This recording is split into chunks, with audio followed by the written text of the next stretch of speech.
Magandang araw sa inyo mga banateros at eto na nga pag-usapan na po natin itong bagong issue na lumabas ho. Eto yung impeachment ni VP Sara Duterte. 'Di ba? Meron ng pangalawa ngayon, nilusob. Nilusob na mga komunistang grupo ang Kamara at nagbigay na ho sila ng bagong isa pang impeachment complaint. Pero nagsalita po ang Iglesia ni Cristo. At sinabi po na hindi sila susuporta at sila po ay against at sila po ay magtitipon-tipon upang kontrahin ng impeachment. Nako po.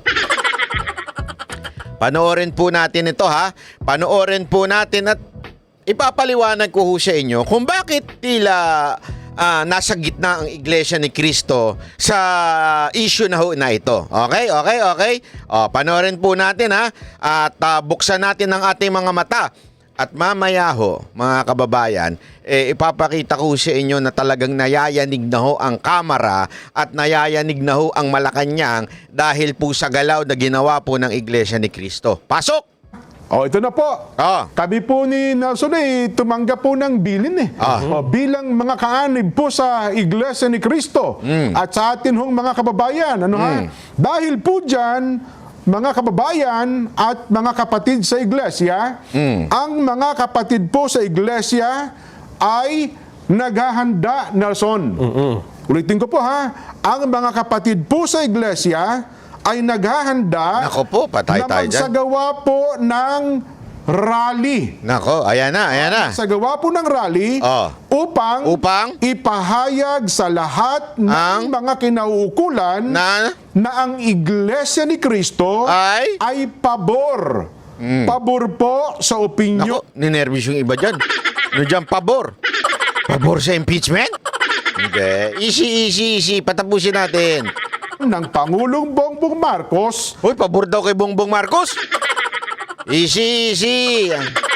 Patapusin natin. Na hindi sumang-ayon sa isinusulong ng ilang sektor na impeachment. Dahil maraming problema ang ating bansa na dapat pong unahin ng ating pamahalaan.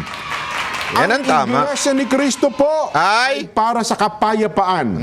Ayaw namin, ayaw po natin sa anumang uri ng kaguluhan na manggagaling sa kanino mang panig. Ngayon pa po, mga kababayan, ay nag-oorganisa na po ang mga lokal nag-oorganisa sa buong iglesia para magkaroon ng mga malalaking pagtitipon. Alam nyo mga kababayan, ni-research ko po ito. Yung nagkaroon pala nung mga nakaraang administrasyon na nagrally ang iglesia at talagang naparalisa nila ang Metro Manila. This time, uulitin na nila. Sa sigurado ako, mas marami na ito ngayon. Siyempre, habang tumatagal ang populasyon, dumadami.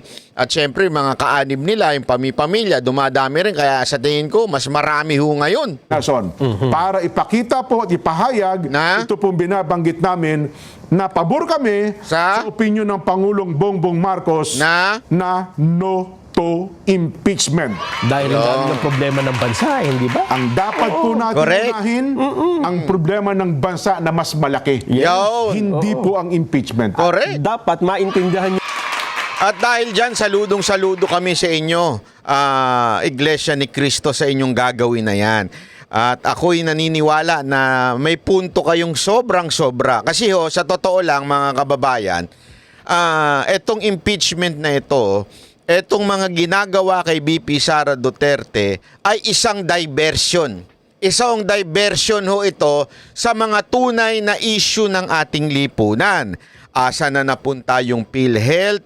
Asa na po napunta yung mga tulad yung mga ilang toneladang gold, yung Maharlika Fund na hindi natin alam kung ano na nangyari, at iba-iba pa ng mga issue na dapat napagtuunan ng pansin.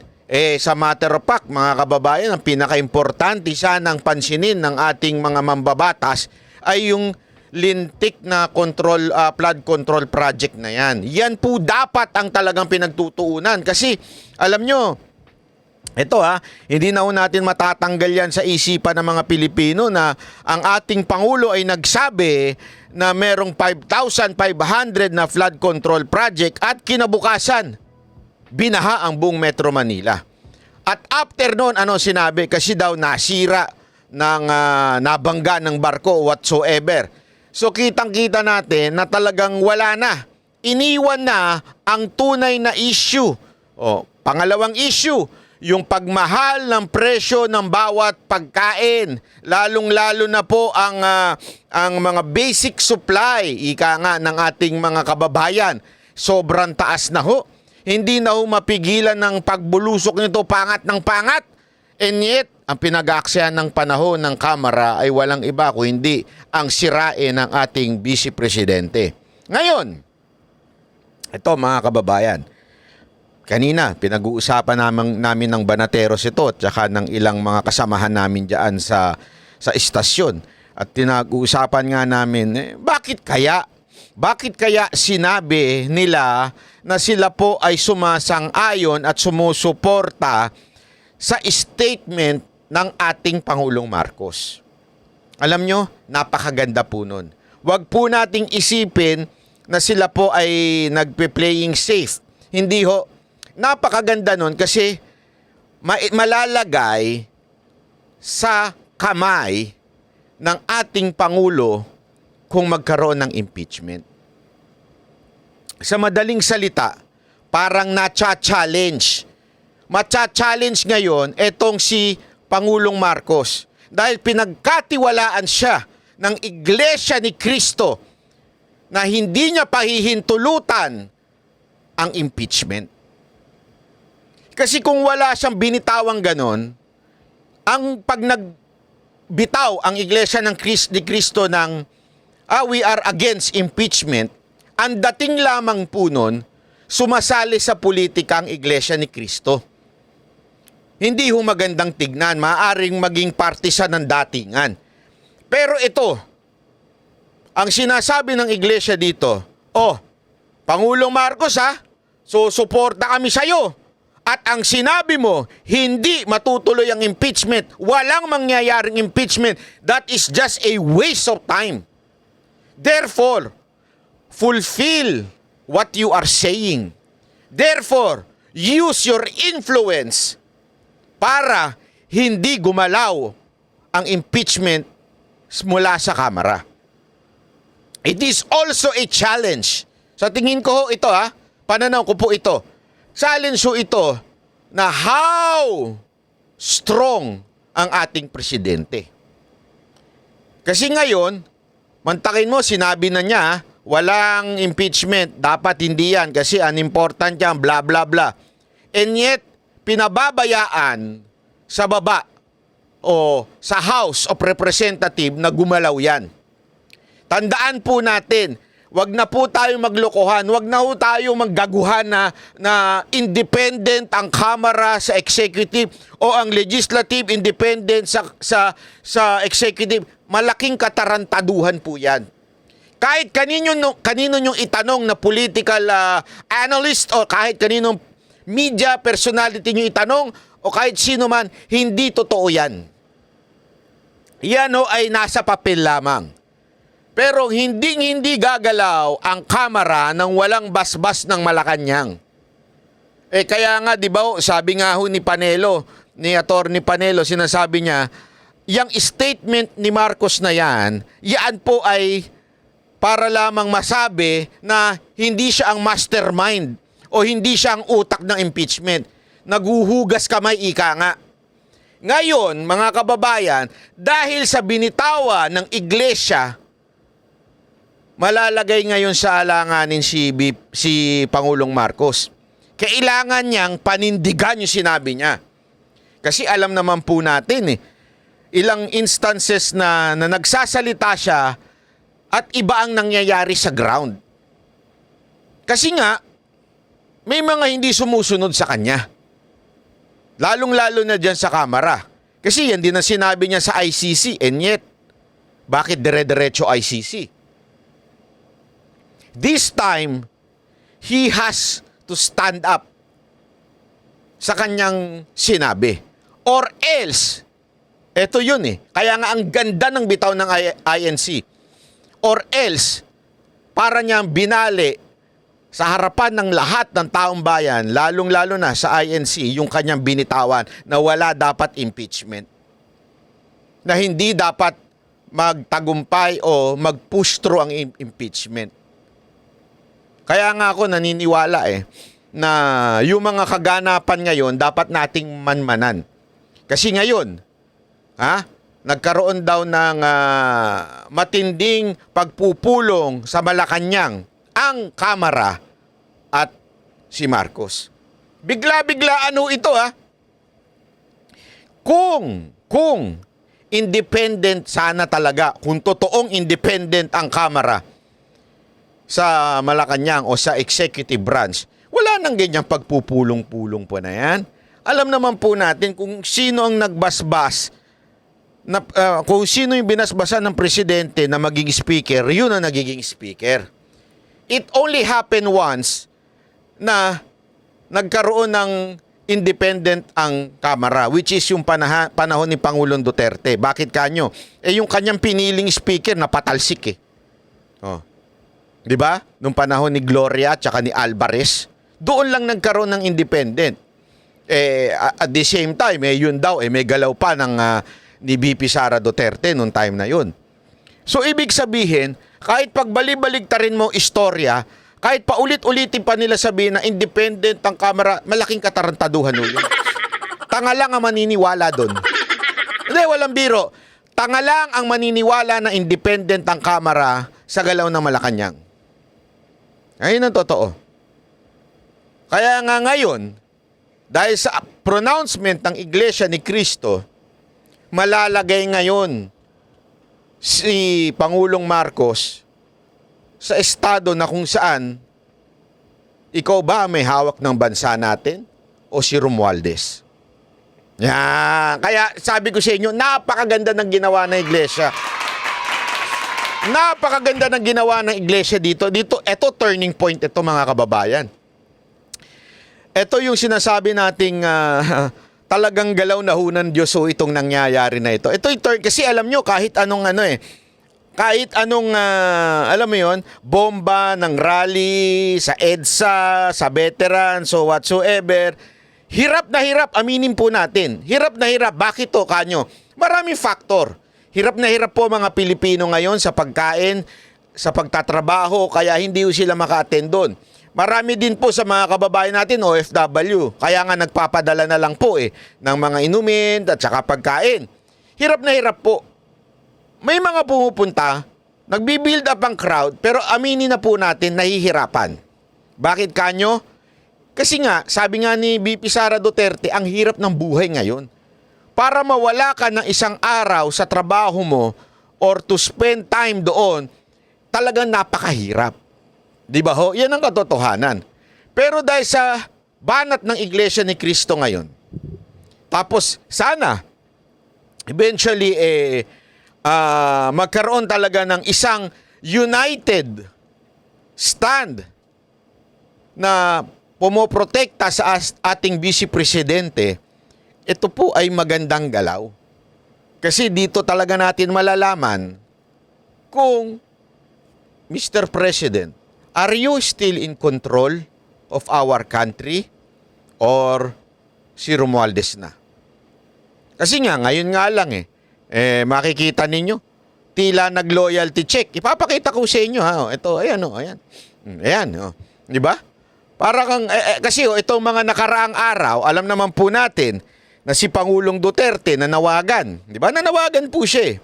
Nanawagan po siya na magkaroon po ng pagsusuri ang ating kasundaluhan, ang ating AFP, na hanggang kailan daw kayo magsisilbi sa adik na presidente. Yan ang binitawan ng ating dating Pangulong Duterte.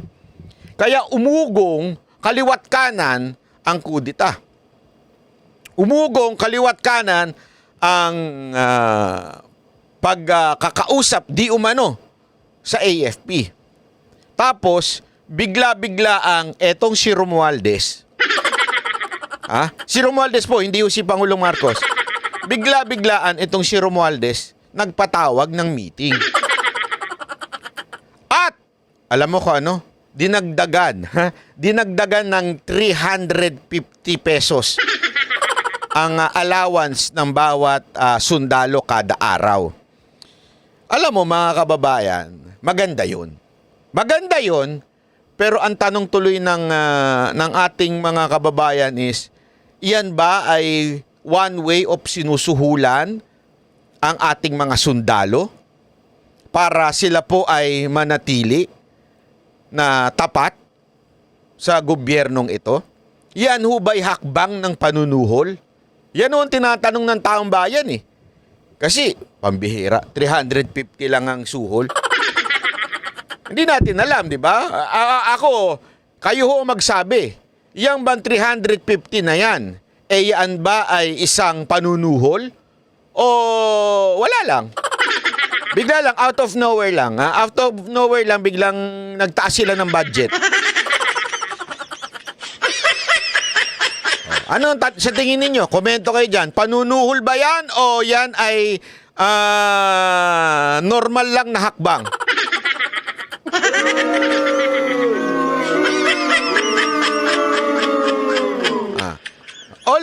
Although it is legal. Ika nga, legal naman yan. Yang ginawang hakbang na yan kasi siyempre isa sa batas yan na madadagdagan ng sahod. Kaya lang, napaisip ako. Napaisip lang ako Ito, naisip ko lang. Hindi po ba ang dapat gumawa niyan at magsabi niyan ay ang Pangulo? Kasi, as far as I remember, ang Commander-in-Chief ng AFP ay walang iba kung hindi ang Pangulo, hindi ang Speaker. Although, again, dapat inaaproba ng Kamara yung mga budget, pero tandaan natin, ganito ang paraan ng pag-angat ng budget ng kahit sinong departamento. Magsisimula yan sa Department of Budget and Management. Kaya nga DBM yan eh. DBM magsisimula yung proposal. At sino mag-uutos doon sa DBM? Si Speaker ba? Ewan ko ngayon. Pero dapat nag-uutos doon ay ang Pangulo. DBM Secretary, gusto ko madagdagan ng budget ng mga AFP. Hanap ka kung saan mo mahahanap yan. Kaya nga sila budget management eh. Hahanapan nila ngayon. Ito. Sige, pag dinagdagan natin ng 350 yan, time is ganito, time is ganyan. Magkakaroon ng ilang bilyon. Hanapin natin kung saan natin makukuha yon. Yun ang trabaho ng Department of Budget and Management. Sino nagutos? Presidente. Ngayon, anong trabaho ng Kamara? Ipipresenta ngayon ng DBM yun. Yung budget ng AFP. At aaproban. Lamang ng pangkalahatan. Hindi lamang po Kamara, pati po Senado. Both houses, ika nga, i-aaproban nila yon. Ang magtataka ka, isa lang ito si Romualdez. Bakit siya ang tila nagbigay ng budget na yan sa AFP? Diba?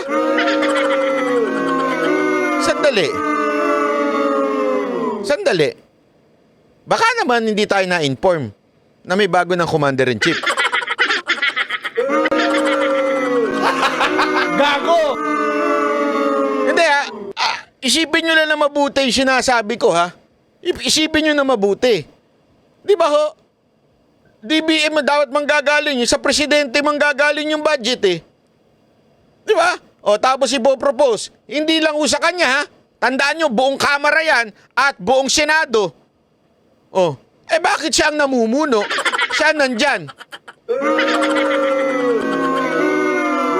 In other words, Pilipinas, hindi po niya trabaho yan. Trabaho po yan ng presidente ng Pilipinas. Unless nga, na hindi tayo na-inform na may bago ng presidente. Gago! Kaya tuloy, yung ilang mga kababayan natin ang naiisip, eto ba'y panunuhol? Or baka naman loyalty check. Check pala, check. Sorry. Iba pala yung loyalty check. Maging loyal ka pag may checking kapalit. Iba yun. Ito po, Gago! loyalty check. Okay? Baka naman loyalty check to. Check as in check ha. Hindi ho yun check as in check. Magkaiba yun. Okay? Iba ho yung loyalty check at saka sa loyalty check. Magkaiba yun. Unless may loyalty check talaga na nagaganap. Hindi natin alam. Wala akong alam. Pero as far as I know, loyalty check ba yung ganyang ginagawa nila? Di ba? Kasi nga, may umuugong-ugong sa tabi-tabi na nilo-loyalty check daw yung mga kaalyado ng presidente. Hindi kasi magugulat ka eh. Bigla-bigla na lang may mga ganyang meeting. Pumunta rin dyan sa Malacanang yan. Bigla-biglaan nagkaroon ng command conference. Di ba ho? Ito pa matindi. Para lang kung sa kaalaman ninyo kung ano nangyayari. Kasi nga, mantakin nyo if this is not important at all, tulad na sinasabi ni Pangulong Marcos, Sara Duterte is unimportant. Kasi alam nyo, meron akong nadidinig na sa pali-paligid, alam mo naman, maraming ang chismis ay may pakpak yan eh. Minsan may ek-ek din. Hindi, totoo ang chismis eh. May naririnig-rinig tayo na marami daw nagalit doon sa pinayagan ng Kamara na tila minamanipula ng mga komunistang grupo ang galaw ng Kamara. Ewan ko kung totoo ito. Nadinig ko, lalong-lalo na yung kaninang wala lang kasi akong picture. Sige, papakita ko yung picture. Kasi kanina merong nangyaring pagsampa ng itong mga makabayan black. Nagsampa ng impeachment dito proceedings itong case kay BP Sara Duterte. At grabe ho, pag tiningnan nyo yung itsura nila, sabi ko, ay grabe naman. Pakita ko sa inyo, ha? At ang balita ko lang, maraming na-disappoint na mga kapulisan at sundalo dito sa picture na ito. Eto, pakita lang natin. Ayan. Mantakin mo, yung mga kaalyado nito, yung mga kasamahan nila, yan po ang nilalabanan ng AFP at ng mga pulis. And yet, they are all standing in front of the seal of the House of Representatives. Kaya nga ang tanong ng iba, bakit nakapasok na itong grupo na ito sa loob ng Kamara? Bakit tila sila ang nagdidesisyon at kumakamada sa galawan ng Kamara? Ang tanong nga dyan, mga kababayan, ito. Sa tingin ninyo, makakagalaw itong mga ito? Papayagan ito makapasok na ito sa higpit ng seguridad sa Congress? Lalong-lalo na yung kanilang matikas na Secretary General at saka yung kanilang Sergeant at Arms? Sa tingin ninyo makakapasok ito mga ito ng walang basbas ng pinuno nila? Sino? Si Romualdez? Hindi ho. At dahil po dyan, may mga bali-balita tayo, maraming na-disappoint. Maraming nainis na mga sundalo, opisyal ng AFP. Eto, kwento lang naman sa akin to. Hindi ako sure kung totoo ito. Di umano, nagalit sila nung nakita nila itong picture na ito. Nagtaka sila, bakit? Bakit nangyayari ito sa Pilipinas? Yan kaya ang dahilan kung bakit tinipo ni Romualdez itong mga natin? Hindi ko po alam Hindi ko alam. Kasi, again, yan ay naririnig ko lamang na kwento. Kwento-kwento sa tabi-tabi, sa kanto, sa mga nagiinuman dyan kay Pedro at kay Juan. Nakita ko na. Nag-usapan, pare. Yung mga apir ng apir, pare. Paglasing na, alam mo ba, pare, ganun. Hindi ko alam kung gano'n ang nangyayari. Pero ito ang sigurado natin. Ito ang sigurado. Ano ho yung sigurado na yon?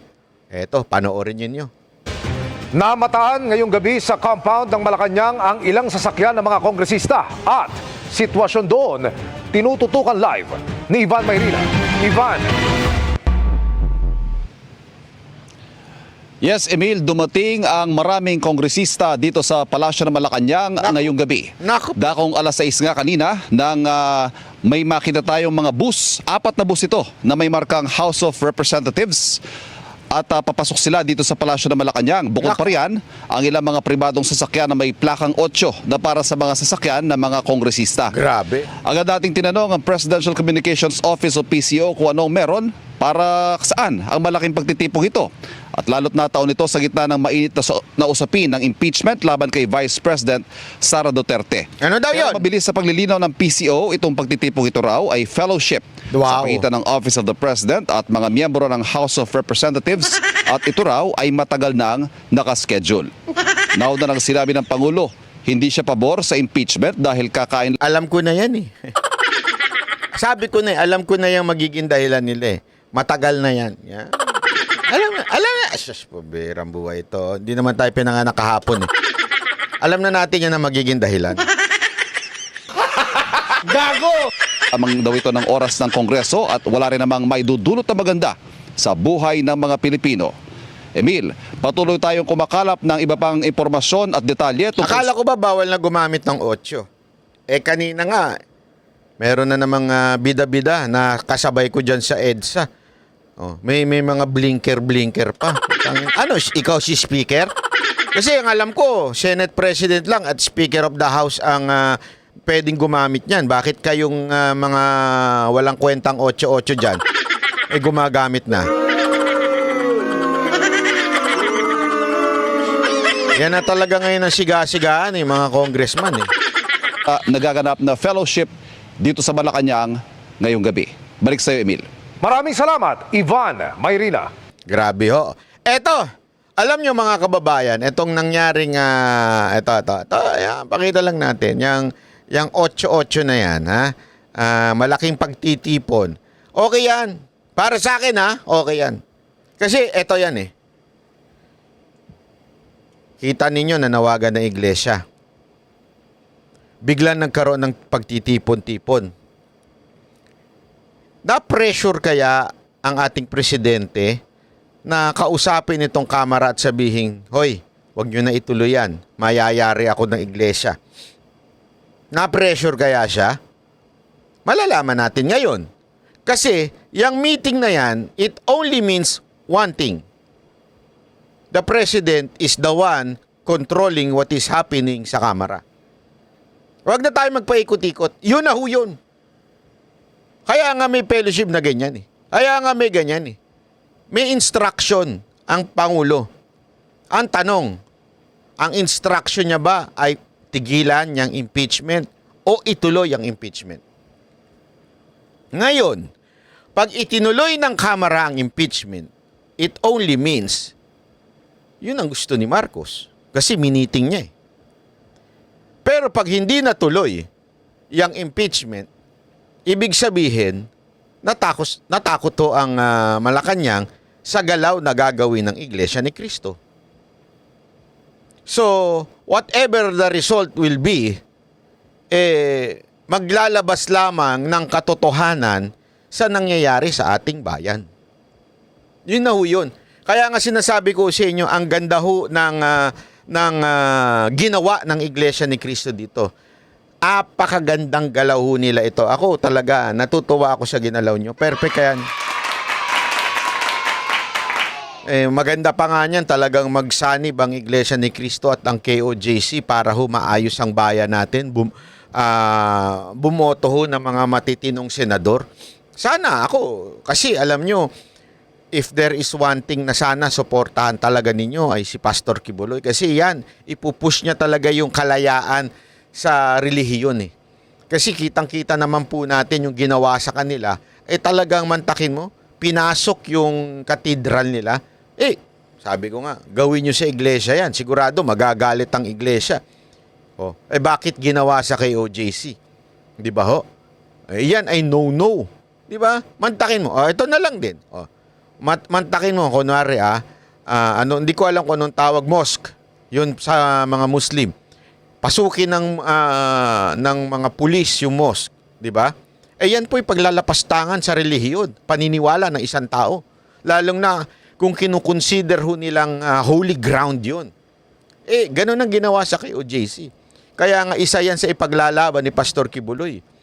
Yung matinding parusa sa religious freedom ho ng mga Pilipino. Dapat to malaya ho talaga ang Pilipino dyan. Kasi ngayon wala na eh.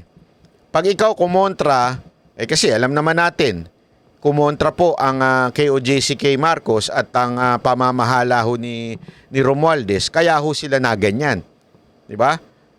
Kaya nga alam mo, natutuwa ako dahil this time itong iglesia ho ay nagbigay din ho ng pahayag. Matinding pahayag. Actually, pangalawa na ho ito eh. Yung unang pahayag nila that they are against PI. Yung People's Initiative ni Romualdez. Against sila doon. Naalala ko yan. At, tingnan ninyo, tumigil. Yeah? As in, wala, nasuplak. This time, they are against the impeachment of the Vice President. Malaking parte ang ginagawa ng iglesia sa ating bayan. And ako, I'm really, really happy na tumatayo kayo. Again, hindi naman po natin gusto na ayoko po isipin kagad na kinampihan. Oo, ano ako doon, naniniwala ako doon na talagang ayaw nila ma-impeach si BP Sara Duterte.